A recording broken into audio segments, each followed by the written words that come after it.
कुछ नाम सिर्फ नाम नहीं होते, वो जख्म होते हैं, ऐसे जख्म जो किसी देश की यादों में गहरे बसे हों। ईदी अमीन दादा।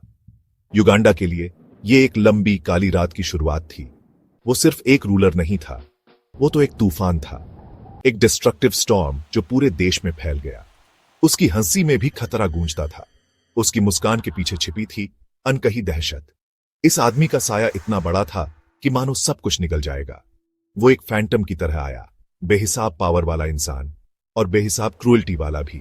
लोग उसका नाम फुसफुसाते थे, पहले क्यूरियोसिटी से, फिर डर से। युगांडा, एक beautiful country, the pearl of Africa, वो एक मॉन्स्टर की पकड़ में आ गया था। हिस्ट्री तो कॉम्प्लेक्स होती है, लेकिन सफरिंग सीधी सादी थी। वो रॉ थी, वो रियल थी, और वो रिलेंटलेस थी। उसकी बिगिनिंग्स छुपी हुई थीं, जैसे मिस्ट किसी रिमोट विलेज पर छाई हो।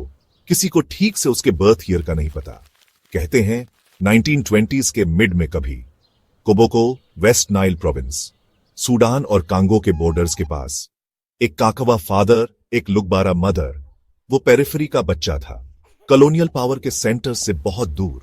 उसकी अर्ली लाइफ अनरिमार्केबल थी, या शायद अनरिकॉर्डेड। उसे ज्यादा फॉर्मल एजुकेशन नहीं मिली, क्लासरूम उसकी दुनिया नहीं थी। उसके लेसन्स कहीं और सीखे गए थे, जिंदगी की हार्श रियलिटीज में।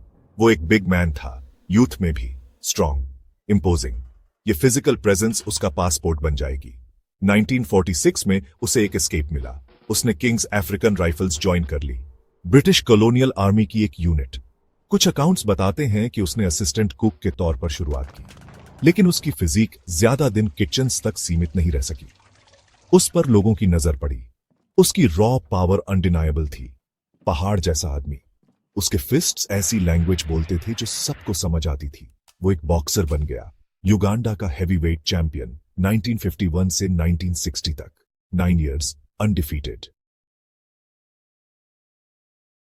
जैसे जैसे युगांडा इंडिपेंडेंस की तरफ बढ़ा, अमीन का स्टार चमकता गया। वो एक कमीशन्ड ऑफिसर बन गया, मिल्टन ओबोटे का फेवरेट, जो युगांडा के फर्स्ट प्राइम मिनिस्टर और बाद में प्रेसिडेंट बने। ओबोटे को अमीन में एक लॉयल इन्फोर्सर नजर आया, एक आदमी जो काम करवा सकता था, डर्टी थिंग्स भी इफ नेसेसरी। अमीन ने ओबोटे को पावर कंसोलिडेट करने में हेल्प की। 1966 में बुगांडा किंग के पैलेस पर हुए अटैक में उसका बड़ा हाथ था, एक ऐसा एक्ट जिसने ओबोटे की अथॉरिटी पक्की कर दी और अमीन को आर्मी का कमांडर बना दिया। अब वो एक पावरफुल आदमी था, वेरी पावरफुल। लेकिन पावर किसी की सगी नहीं होती, और लॉयल्टी एक फ्रैजिल बॉन्ड। ओबोटे को अमीन पर शक होने लगा था, वही आदमी जिसे उसने प्रमोट किया था। अमीन की एम्बिशन अब साफ दिखने लगी थी। उसके मेथड्स इंक्रीजिंगली क्वेश्चनेबल हो रहे थे। करप्शन के एलिगेशन सामने आने लगे, कॉन्गो से गोल्ड और आइवरी की स्मगलिंग। ओबोटे ने उसे अरेस्ट करने का प्लान बनाया। उसे डेंजर महसूस हो गया था, वो आस्तीन का सांप जिसे उसने पाला था। लेकिन उसने अमीन की रूथलेसनेस को अंडर एस्टिमेट किया, या शायद अपनी ओन वल्नरेबिलिटी को।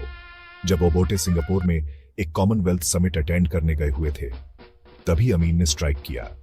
जनवरी 25, 1971। मास्क जल्दी ही उतर गया, लिबरेटर का साई निकला। अमीन का रूल, जो 8 लंबे साल चला, टेरर का दूसरा नाम बन गया। उसने वायलेंस की ऐसी लहर छोड़ी जिसने युगांडा को खून में डुबो दिया। उसके प्राइमरी टारगेट्स वो लोग थे जिन्हें वो थ्रेट समझता था। ओबोटे के सपोर्टर्स, उन ट्राइब्स के सोल्जर्स जिन पर उसे डिस्ट्रस्ट था, जैसे अचोली और लांगी, इंटेलेक्चुअल्स, जजेस, रिलीजियस लीडर्स। कोई भी जो क्वेश्चन करने की हिम्मत करे, कोई भी जो उसके रास्ते में आ सकता था।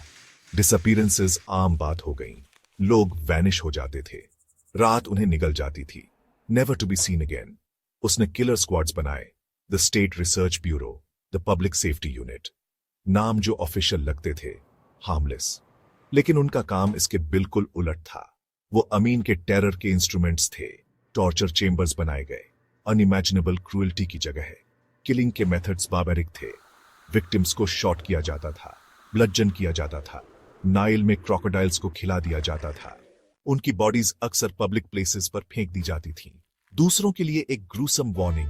डेड लोगों का एग्जैक्ट नंबर शायद कभी पता न चले। एस्टिमेट्स हैं कि 100,000 से 500,000 लोग मारे गए।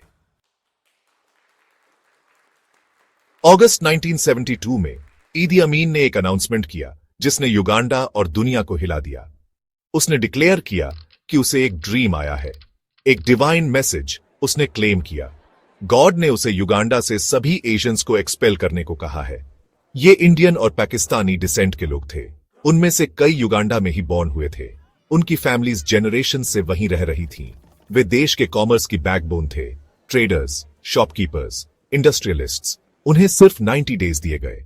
90 डेज देश छोड़ने के लिए, अपने होम्स, अपने बिजनेसेस, अपनी लाइव्स को अबैंडन करने के लिए। ये डिक्री ब्रूटल था, ये रेसिस्ट था, ये इकोनॉमिकली इंसेन था। लेकिन अमीन टस से मस नहीं हुआ। उसने एशियन कम्युनिटी पर इकोनॉमी को सैबोटाज करने का आरोप लगाया, डिसलॉयल्टी का, देश को मिल्किंग द कंट्री ड्राई करने का। ये बेसलेस एक्यूजेशंस थे। जेनोफोबिया और उनकी एसेट्स हड़पने की डिजायर से भरे हुए। डेडलाइन एब्सोल्यूट थी। पैनिक मच गया। थाउजेंड्स ऑफ फैमिलीज देश छोड़ने के लिए हाथ पैर मारने लगी। वे अपने साथ बहुत लिटिल ले जा सकते थे। उनकी प्रॉपर्टीज, उनके बिजनेसेस, उनकी वेल्थ सब कॉन्फिस्केट कर ली गई। ईदी अमीन सिर्फ एक ब्रूटल डिक्टेटर नहीं था, वो एक बिजार एरेटिक फिगर भी था। उसके प्रोनाउंसमेंट्स और एक्शंस अक्सर लॉजिक को डिफाई करते थे। उसने खुद को बहुत सारे ग्रैंडियोस टाइटल्स दे रखे थे। His excellency, president for life, field marshal L Haji doctor ITI अमीन दादा, VC, DSO, MC, Lord of all the beasts of the earth and fishes of the seas, and conqueror of the British Empire in Africa in general and Uganda in particular. ये absurd था, laughable, अगर उसके फैलाए terror का डर ना होता। क्या ये मैडनेस थी या एक केयरफुली कंस्ट्रक्टेड पर्सोना? वो आउटरेजस पब्लिसिटी स्टंट्स करता था। एक बार उसने डिक्लेयर किया कि वो स्कॉटलैंड को लिबरेट करने के लिए एक आर्मी लीड करेगा। वो वर्ल्ड लीडर्स को इंसल्टिंग टेलीग्राम्स भेजता था। वो मॉक इन्वेजन स्टेज करता था। उसने काम्पला के व्हाइट रेजिडेंट्स से खुद को एक थ्रोन पर उठवाया भी था। व्हाइट मैन्स बर्डन एक्सपीरियंस करने के लिए उसने क्लेम किया। इन एंटिक्स ने उसे इंटरनेशनल मीडिया में एक कैरिकेचर बना दिया था, एक बफून। सालों तक ईदी अमीन अनटचेबल लगता था। उसने अपने ही लोगों का स्लॉटर किया था, अपने देश की इकोनॉमी बर्बाद कर दी थी, इंटरनेशनल डिप्लोमेसी का मजाक उड़ाया था, और फिर भी वो पावर में बना रहा। उसकी आर्मी इल डिसिप्लिन्ड होने के बावजूद फियर्ड थी, कम से कम अनआर्म्ड सिविलियन पॉपुलेशन से तो। लेकिन सभी टायरेंट्स की तरह अमीन भी अपने ही ह्यूब्रिस का विक्टिम हुआ। उसका इन्फ्लेटेड ईगो, उसका अपनी इनविंसिबिलिटी में बिलीफ, यही आखिर में उसके डाउनफॉल का कारण बना। उसकी फेटल मिसकैलकुलेशन अक्टूबर 1978 में हुई। एरोगेंस और डेस्परेशन से लिया गया एक डिसीजन। उसने टैंजानिया पर इन्वेजन का ऑर्डर दिया। उसका सदर्न नेबर प्रेसिडेंट जूलियस नियरेरे के लीडरशिप में। नियरेरे काफी समय से अमीन के रिजीम के क्रिटिक थे। उन्होंने मिल्टन ओबोटे और दूसरे युगांडन एग्जाइल्स को रेफ्यूजी दिया था। अमीन ने टैंजानियन प्रोवोकेशन का क्लेम किया, लेकिन यह एक फ्लिम्सी प्रिटेक्स्ट था। वो कागेरा सेलिएंट को एनेक्स करना चाहता था, टैंजानियन टेरिटरी की एक स्ट्रिप। शायद उसने सोचा कि एक क्विक मिलिट्री विक्ट्री से घर पर उसकी फ्लैगिंग पॉपुलैरिटी भी आ जाएगी, इकोनॉमिक रूइन और कांस्टेंट टेरर से ध्यान हट जाएगा। उसने नियरेरे को अंडर एस्टिमेट किया, और उसने टैंजानियन पीपल के रिजॉल्व को भी अंडर एस्टिमेट किया। नियरेरे गुस्से से भर गए। उन्होंने डिक्लेयर किया कि टैंजानिया चुप नहीं बैठेगा। अप्रैल 1979 में कंपाला हार गया। टैंजानियन ट्रूप्स और युगांडन एग्जाइल्स कैपिटल में घुस गए। ईदी अमीन, द सेल्फ प्रोक्लेम्ड कॉन्करर, अब एक फ्यूजिटिव था। वो देश छोड़कर भाग गया। पहले लिबिया, अपने फ्रेंड गडाफी के पास रेफ्यूज लेने, फिर इवेंचुअली सऊदी अरेबिया। उसने अपनी बाकी की जिंदगी कंफर्टेबल एग्जाइल में बिताई, जेडा में। अपने किए गए एट्रॉसिटीज के लिए उसे कभी जस्टिस नहीं मिला। उन hundreds of thousands of lives का उसने कभी जवाब नहीं दिया जिन्हें उसने डिस्ट्रॉय किया था। वो 2003 में मर गया, एक ब्लोटेड, फॉरगॉटन फिगर, उस जमीन से बहुत दूर जिसे उसने टेरराइज किया था। युगांडा रूइंस में रह गया था। इकोनॉमी शैटर्ड हो चुकी थी। सोशल फैब्रिक बिखर चुका था। साइकोलॉजिकल स्कार्स बहुत गहरे थे। रीबिल्डिंग का टास्क बहुत बड़ा था। कंट्री ने 8 इयर्स तक अनइमेजिनेबल हॉरर सहा था।